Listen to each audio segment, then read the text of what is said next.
We have Alex Ionides, ophthalmic surgeon at Moorfields Eye Hospital. Alex, welcome. Thank you very much.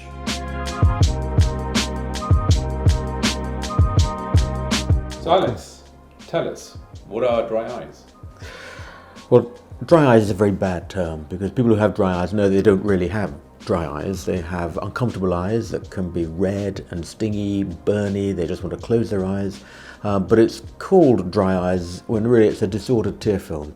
So a lot of people wonder why their eyes would water when they're dry eyes, but that's because dry eyes is a bad term for the disordered tear film. And we know that tear film, in a very simplified manner, has these three layers: mucus that coats the cornea, which is the windscreen of the eye, followed by the watery tears, and then they're sealed in by the oily layer at the front.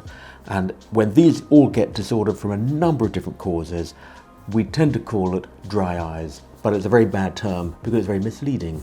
It should be called a disordered tear film. And when the tear film is disordered, the eyes can be watery, they can be stingy, burny, red, blurred vision, uncomfortable for a number of causes, and can be exacerbated by a number of environmental issues that can all make it worse. So dry eyes is a bad term.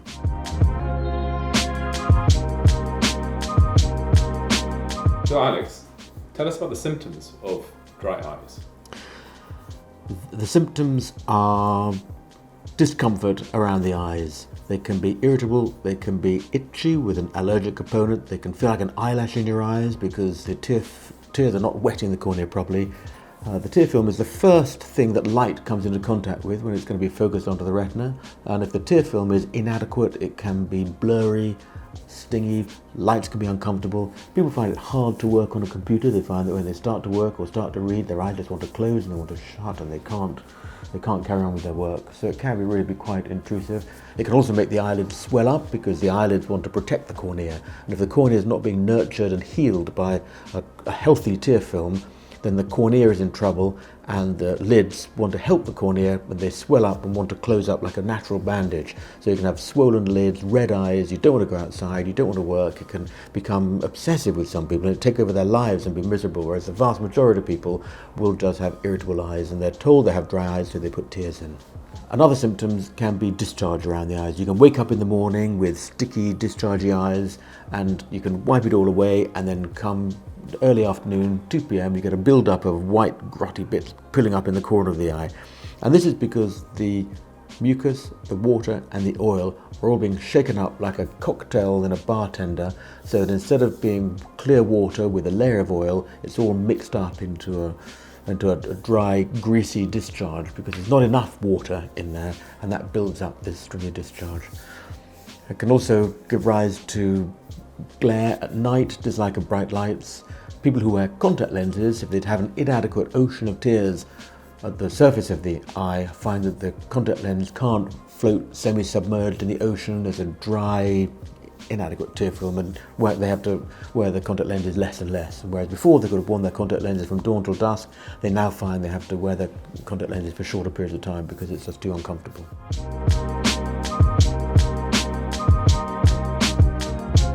So Alex, tell us about the three different types of dry eyes. The commonest one by far is evaporative dry eyes, and that's when the tears don't have an adequate tear film of oil to prevent the evaporation of tears, and the tears just evaporate away. And anything that makes water evaporate will make the tears evaporate. So if you're in a dry air-conditioned aeroplane, if you're in a dry air-conditioned office, if you're cycling and with the wind encouraging evaporation of the tears, if you're working on a computer or working on a detailed task and you're not blinking very often, because the blinking is like the windscreen wipers of a car, spreading the tears evenly across the tear film, then that can evaporate and cause little dry areas on the cornea that can become more uncomfortable. So the evaporative dry eyes is by far the commonest, over 90%. The lack of production of tears is much less common, and it can be associated with a whole number of problems. As we get older, we produce fewer tears.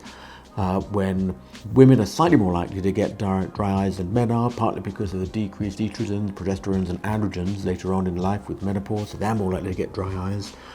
People who wear contact lenses are more likely to get dry eyes. Some medications, antidepressants, some histamine tablets can give dry eyes, and some other tablets for high blood pressure can give rise to dry eyes. As we get older, with Parkinson's, we're more likely, other disorders are more likely to reduce the production of tears as well.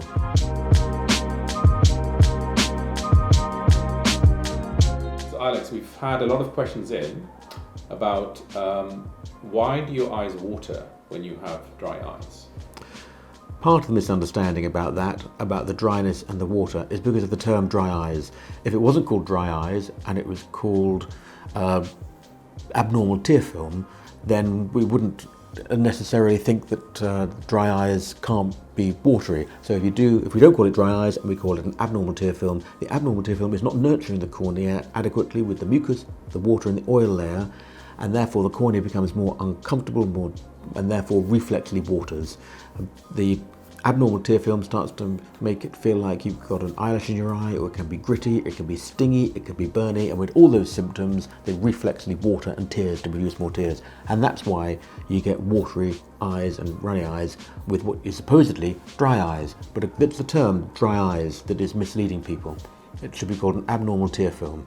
Why does an abnormal tear film give you watery eyes? Then it's more logical and more obvious.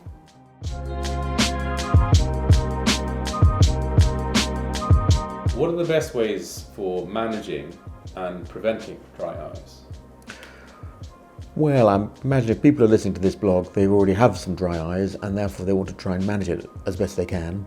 So if you are working on a screen for a long period of time, you'll have heard of that 20-20-20 rule. Every 20 minutes, have a 20-second break to look out of a window far away for 20 yards, just to relax your eyes, get them blinking normally, and get the tear film to reconstitute itself.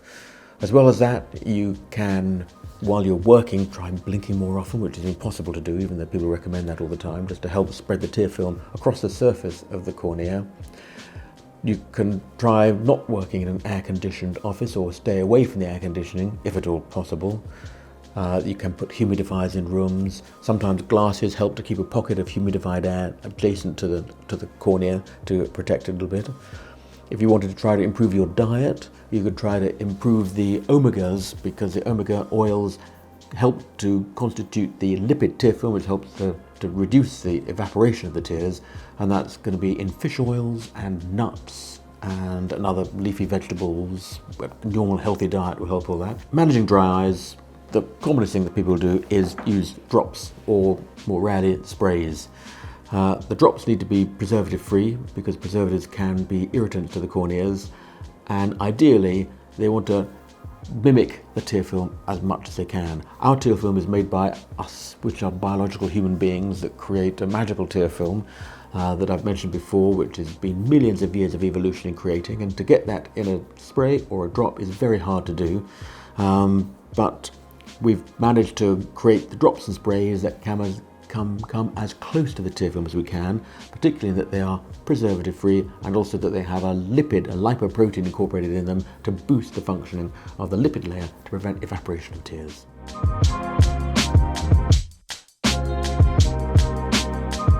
So Alex, what are the risk factors for getting dry eyes? Who is more likely to get dry eyes? As we get older, we're more likely to get dry eyes. The tear film changes with time, our blink rate decreases with time. We're more likely to be on medications such as antihypertensive treatments to control blood pressure, maybe antidepressants, antihistamine tablets, hormonal tablets, so oral contraceptive pills, and later on in adult life for women, when they go through the menopause and they decrease the progesterone, estrogens and androgens, that all makes it more likely to develop dry eyes. People who wear contact lenses are more likely to have dry eyes, because the contact lens floats semi-submerged within the tear film and alters the dynamics of the tear film, so the lipid layer is functioning more inadequately, the tear production is less, and the mucus as well is all disorganized, so that all creates an uncomfortable dry eyes or a disordered tear film, and that makes people able to wear their contact lenses for shorter and shorter periods of time, because they just get stingy, burny, irritable, uncomfortable eyes. And when they take the contact lenses out and go back into glasses, it can be much more comfortable. Other people who on other tablets, so chemotherapy, people who have been through chemotherapy are much more likely to have dry eyes and a disordered tear film. And people who have had other kinds of eye surgery, laser eye surgery, more likely to give you dry eyes in the short term. and other people who live in an environment and lifestyle whereby the tears are more likely to evaporate. So people working for long periods of time in office buildings will find that while they're working Monday to Friday in the office, if anybody's in the office these days, they're more likely to get dry eyes, and at weekends they find they don't need the drops at all. If you wanted to boost your tear film and do what you can to improve it, it's very logical and quite straightforward. You want to stay very well hydrated, so you want to drink adequate amounts of water during the day. You don't want to drink too much alcohol. Alcohol has loads of deleterious effects across your body generally, but it will also make you more dehydrated. Especially after a particularly heavy night, you'll wake up in the morning with very, very dry eyes. For vitamins, the omegas are good, so fish oils. If you don't eat fish, you can get it in nuts, walnuts, pecans, and also green leafy vegetables. And I will say all the time, what's good for the heart is good for the brain, is good for the eye. So you want to be exercising regularly, you don't want to be overweight. This is where I start to preach what I don't actually practice. By being overweight, you increase the risk of having high blood pressure and having diabetes, all of which are bad for the eyes and bad for the tear film. So a healthy diet, well-being, good sleep, not too much alcohol, and smoking as well can upset the tear film, so try to avoid that too. People talk a lot about heat treatment in helping the tear film, and that's been going for generations.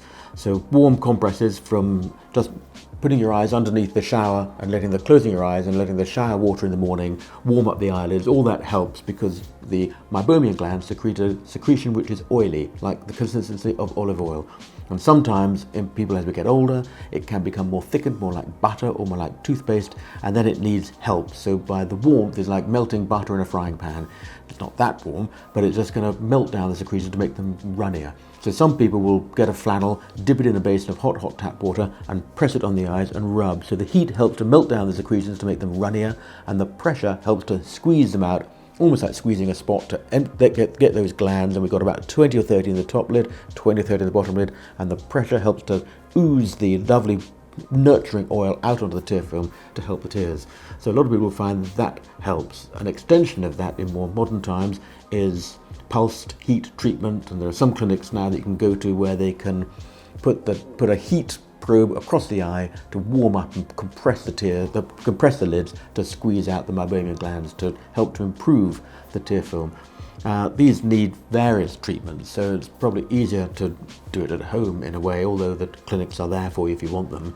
And also you can buy online or in shops warm compresses or warm pads that you can put on your eye. You either heat them up in the microwave, and they've got little beans inside that will retain their heat for 20-30 minutes.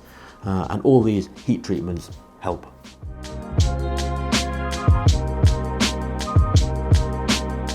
If any of you have any questions, please do contact us. Email hello@mthk.com and we can address your questions, whether it's to do with dry eyes or eye problems in particular or retinal vitamins, anything, whatever. Please do contact us and we'd be very grateful and happy to hear from you. And we'll answer your questions. Thank you.